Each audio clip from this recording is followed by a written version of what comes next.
Hello friends, do not disturb channel पे आपका स्वागत है। फिल्म की शुरुआत एक मोन्टाज से होती है जिसमें एक गुप्त संस्था के अंदर के दृश्य दिखाए जाते हैं जिसे सिर्फ ऑर्गेनाइजेशन के नाम से जाना जाता है। यह संस्था बचपन से ही लड़कों को हत्यारा बनने की ट्रेनिंग देती है।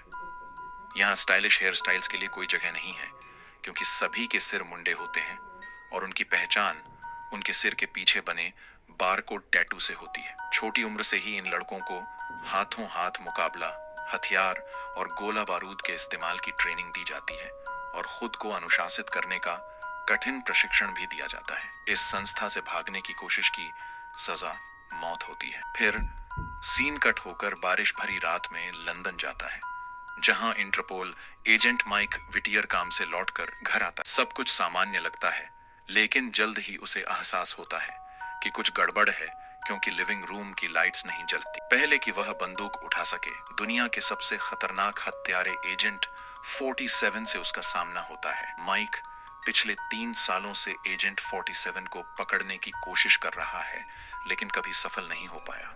रहस्यमयी हत्यारे ने अपनी बंदूक माइक की ओर तानी हुई है और उसे बैठने की धमकी देता है। इंटरपोल एजेंट को यकीन दिलाता है कि वह घर में किसी को नुकसान नहीं पहुंचाएगा क्योंकि उसका मकसद सिर्फ बात करना है। जैसे ही दोनों की बातचीत शुरू होती है, सीन 3 महीने पहले के नाइजर के युद्धग्रस्त देश में चला जाता है। वहां एजेंट 47 एक सैनिक के गले में, जिसने पहले वार लीडर के कैंप से भागने की कोशिश की थी, बेरहमी से रिमोट कंट्रोल बम मुंह में ठूंस देता है। 47 उसे वापस सरदार के पास भेज देता है जहां उसे सजा दी जाती है। इससे पहले कि वॉर लीडर स्थिति को समझ पाता, 47 स्विच दबाता है और सबको उड़ा देता है। इसके बाद इंटरपोल इंस्पेक्टर माइक नाइजर पहुंचता है एजेंट 47 की तलाश में, लेकिन वह फिर से देर से पहुंचता है और वहां कोई सुराग नहीं मिलता। माइक नाइजर की सेना के जनरल को बताता है कि यह घटना दुनिया भर में हुई सैकड़ों हत्याओं में से एक है, जिनमें से सभी में एजेंट 47 शामिल रहा है। इस बीच एजेंट 47 पहले ही रूस पहुंच चुका है और अपने अगले मिशन की तैयारी कर रहा है। अपने होटल के कमरे में जाता है जहां वह जाल बिछाता है और बालकनी पर भागने के लिए रस्सी की जांच करता है ताकि वह सुरक्षित हो। फिर वह अपने नियोक्ता के सर्वर में लॉग इन करता है जहां एक रोबोटिक महिला आवाज उसे अफ्रीका में उसके ताजा मिशन के लिए बधाई देती है, लेकिन उसका अगला निशाना वर्तमान रूसी राष्ट्रपति है। मिखाइल बिकोव की हत्या की तारीख को क्लाइंट की रिक्वेस्ट पर कुछ दिन आगे खिसका दिया गया है, जो चाहता है कि हत्या सार्वजनिक हो। 47 को यह बदलाव पसंद नहीं आता क्योंकि यह उसके प्रोटोकॉल के खिलाफ है, लेकिन वह अपनी अंतरात्मा की आवाज को नजरअंदाज करते हुए मिखाइल बिकोव और उसके ड्रग माफिया भाई उड्री बिकोव की जानकारी वाला फाइल स्वीकार कर लेता है, जिसे उसके कंप्यूटर पर भेजा जाता है। कुछ दिनों बाद एम एक विशाल रैली में पहुंचता है और मीडिया उसे घेर लेती। 47 निशाना लगाकर एम के सिर को उड़ाता है और जल्दी से वहां से निकल जाता है। मिशन पूरा करने के बाद वह जल्दी से अपना सामान पैक करता है और रूस से बाहर निकलने के लिए सेंट पीटर्सबर्ग ट्रेन स्टेशन पहुंचता है। तभी उसे अपने नियोक्ता से एक तत्काल संदेश प्राप्त होता है और वह वापस सर्वर में लॉग इन करता है। उसे बताया जाता है कि उसकी हत्या की एक गवाह मौजूद थी, जिसे खत्म करना अब उसका नया टारगेट है, एक युवा महिला जिसका नाम ना बोरोनिना है। अगले दिन ना शहर के मेन स्क्वायर पर गाड़ी का इंतजार कर रही होती है जब 47 उसे देखता है।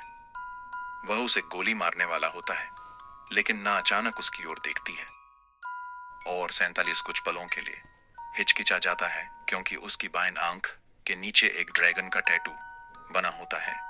तभी ऑर्गेनाइजेशन का एक और हत्यारा 47 पर फायरिंग शुरू कर देता है, लेकिन हमारा हीरो किसी तरह वहां से बच निकलता है। दूसरी ओर इंस्पेक्टर माइक अपने सहायक जेनकिंस के साथ रूस पहुंचता है।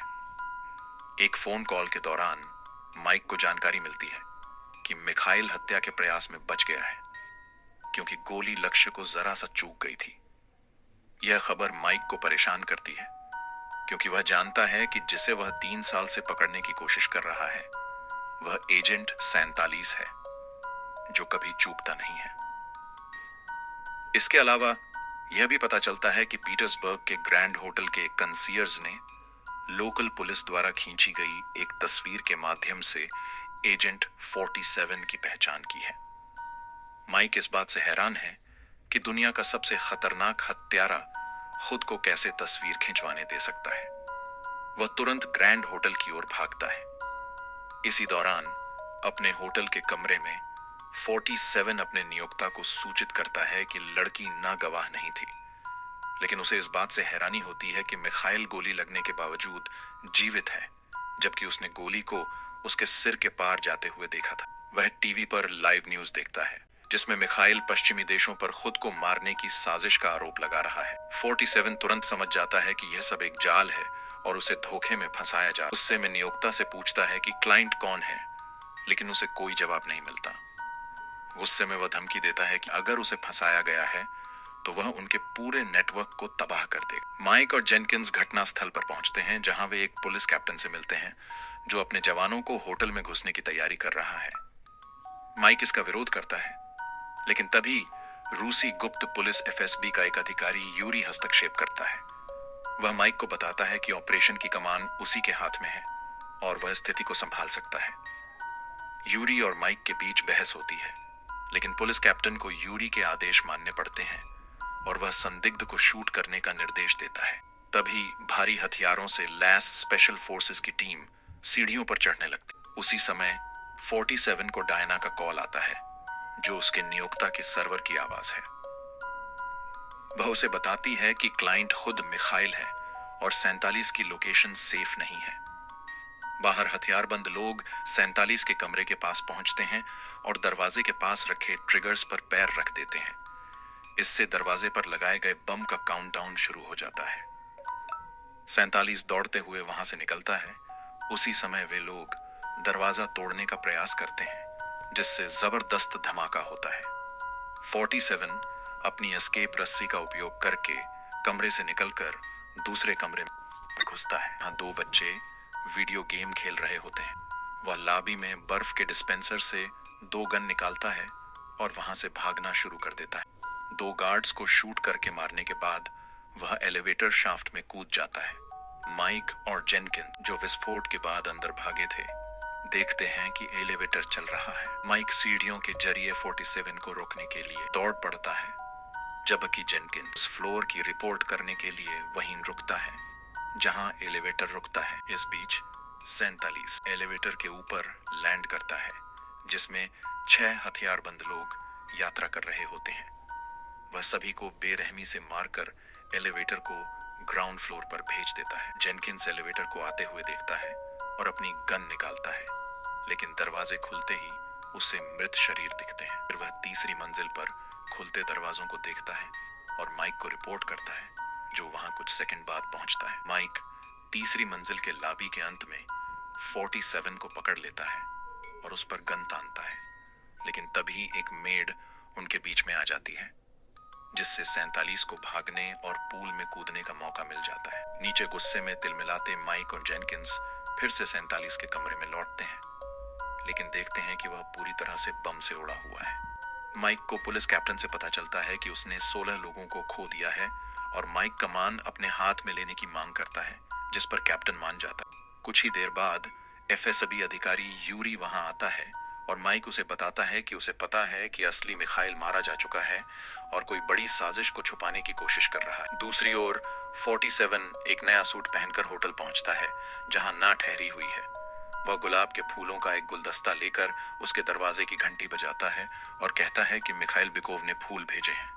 लेकिन जब वह दरवाजा खोलती है तो वह उसे बंदूक की नोक पर ले लेता है और कोट पहनने को कहता है। दोनों होटल से बाहर निकलते हैं और वह उसे अपनी गाड़ी के डिक्की में डालकर एक सेफ हाउस की ओर ले जाता है। 47 उसे शहर के बाहर एक पुराने इमारत में ले जाता है और उससे पूछताछ शुरू करता है।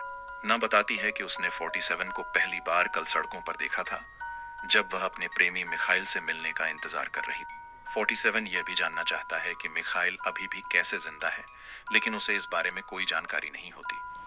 47 गुस्से में बंदूक निकाल लेता है तो वह बताती है कि मिखाइल शायद बॉडी डबल्स का इस्तेमाल कर रहा है। जैसे ही 47 उसे शूट करने वाला होता है, वह उसके चेहरे के टैटू को देखता है और उसे अपना खुद का बारकोड टैटू याद आ जाता है, जिससे वह उसे मारने का इरादा छोड़ देता है। फिर वह मिखाइल के भाई उड्री के बारे में पूछता है और पता चलता है कि उड्री एक तस्करी और हथियार व्यापार का धंधा चलाता है। पूछताछ के बाद 47 चाहता है कि ना उसके साथ चले, लेकिन वह मना कर देती है। वह उसे मना लेता है यह बताकर कि मिखाइल उन्हें दोनों को मरवाना चाहता है, क्योंकि उसे ना को भी मारने के लिए हायर किया गया था। 47 फिर मिखाइल को मारने और साजिश का पर्दाफाश करने का फैसला करता है। इस बीच माइक पुलिस कैप्टन से मिलता है, जो बताता है कि उन्होंने पूरे शहर को बंद कर दिया है और केवल ट्रेनें रूस के अंदरूनी हिस्सों की ओर जा रही हैं। लेकिन माइक को लगता है कि 47 भी यही प्लान कर रहा है।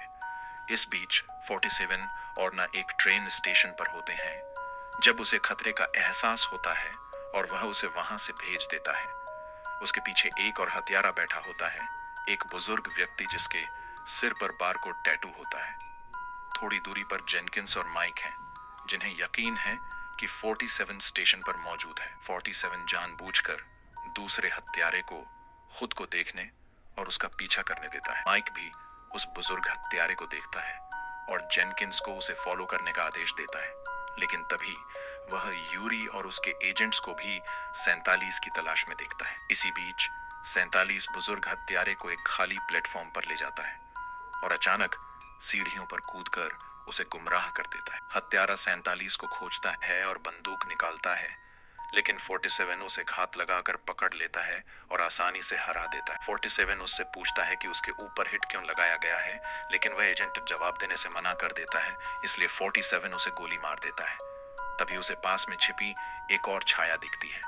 47 एक खाली ट्रेन में चढ़ता है और अचानक उसके सामने उसके जैसे 3 और एजेंट आ जाते हैं।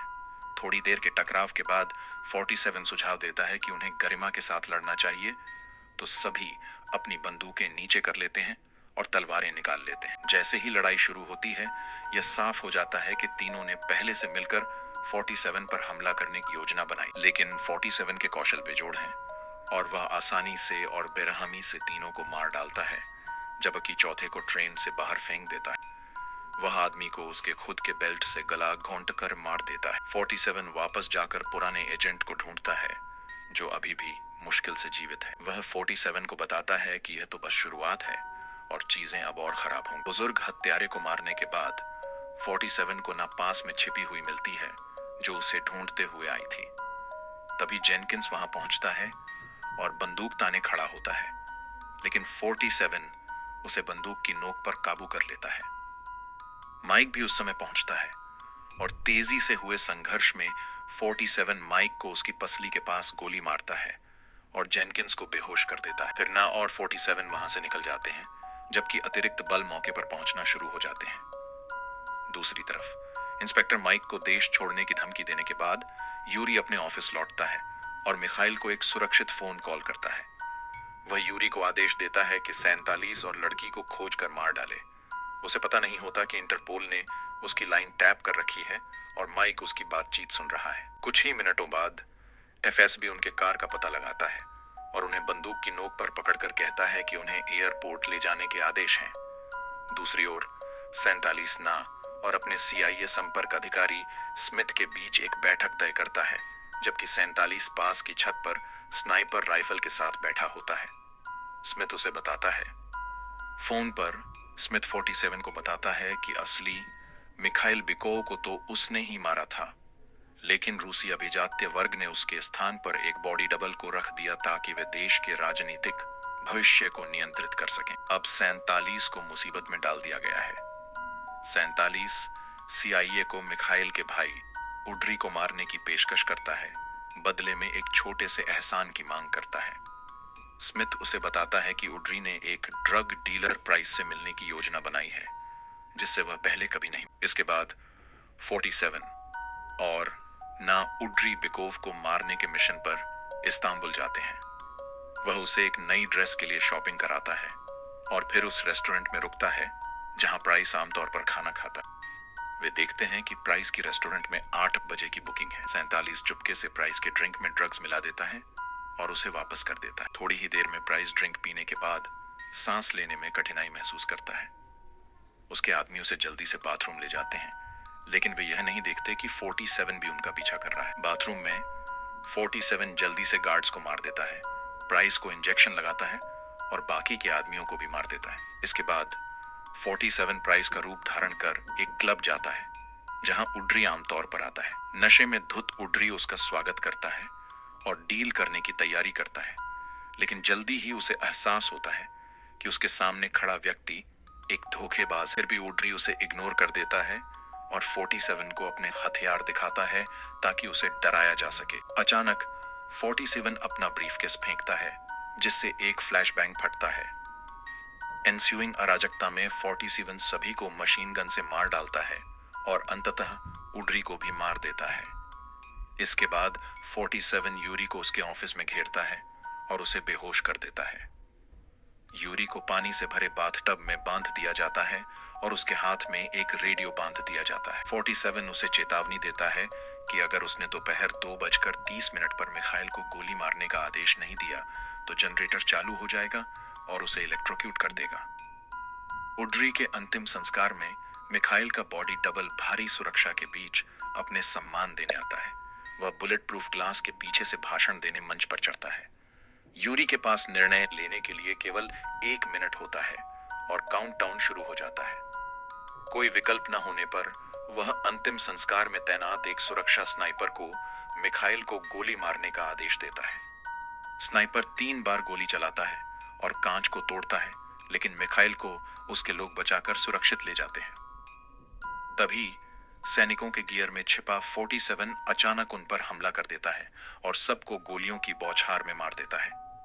इस बीच केजीबी एजेंट्स गैस के कनस्तर फेंक कर अंतिम संस्कार के सभी उपस्थित लोगों को बेहोश कर देते हैं और पूरी चर्च को लॉक कर देते हैं, यह सोचते हुए कि उन्होंने 47 को फंसा लिया है। 47 मिखाइल को खींचकर एक दूसरे कमरे में ले जाता है, लेकिन तभी एक और हत्यारा उस पर भाले से हमला करता है। दोनों के बीच भयंकर लड़ाई होती है जिसमें 47 धीरे धीरे उसे हरा देता है और अंत में बेरहमी से उसे मार डालता है। चर्च के बाहर इंस्पेक्टर माइक पहुंचता है और उसे पता चलता है कि 47 दक्षिण पश्चिम टॉवर में है। उसे लगता है कि हत्यारे का प्लान चर्च के पास स्थित पूल से भागने का है और वह अपने लोगों को वहां इकट्ठा होने का आदेश देता है। केजीबी अधिकारियों ने माइक की बात सुन ली और टॉवर पर हमला करने के लिए अपनी गनशिप्स बुला लेते हैं। टॉवर के अंदर 47 उस नकली व्यक्ति को कुर्सी पर बांध देता है और उससे पूछता है कि वह वास्तव में कौन है, लेकिन वह व्यक्ति उसे सामान्य जीवन जीने का मौका देने की पेशकश करता है। क्रूर 47 इस प्रस्ताव को ठुकरा देता है और उसे गोली मारकर मार देता है। अचानक केजीबी गनशिप आती है और पूरे कमरे को गोलियों से छलनी कर देती है और मिखाइल के मृत शरीर को भी चीर देती है। 47 इस हमले से बच जाता है और अकेला बैठा रहता है। तभी माइक और इंटरपोल एजेंट्स कमरे में घुसते हैं और उसे गिरफ्तार कर लेते हैं। वे उसे तुरंत जीप में डालकर एयरपोर्ट ले जाने के लिए निकलते हैं, लेकिन काले कारों द्वारा उन्हें बीच रास्ते में घेर लिया जाता है और सीआईए एजेंट्स द्वारा घेर लिया जाता है। ऑफिसर स्मिथ बाहर आता है और इंटरपोल एजेंट्स को शांत रहने को कहता है। वह दावा करता है कि माइक और उसकी टीम आतंकवादी गतिविधियों में संलिप्त है। कंफ्यूज माइक उसे बताता है कि वे बस एक अपराधी हत्यारे को ट्रायल के लिए ले जा रहे हैं, लेकिन जैसे ही माइक वापस अपनी जीप की ओर मुड़ता है, उसे एहसास होता है कि एजेंट 47 किसी तरह वहां से भाग निकला है।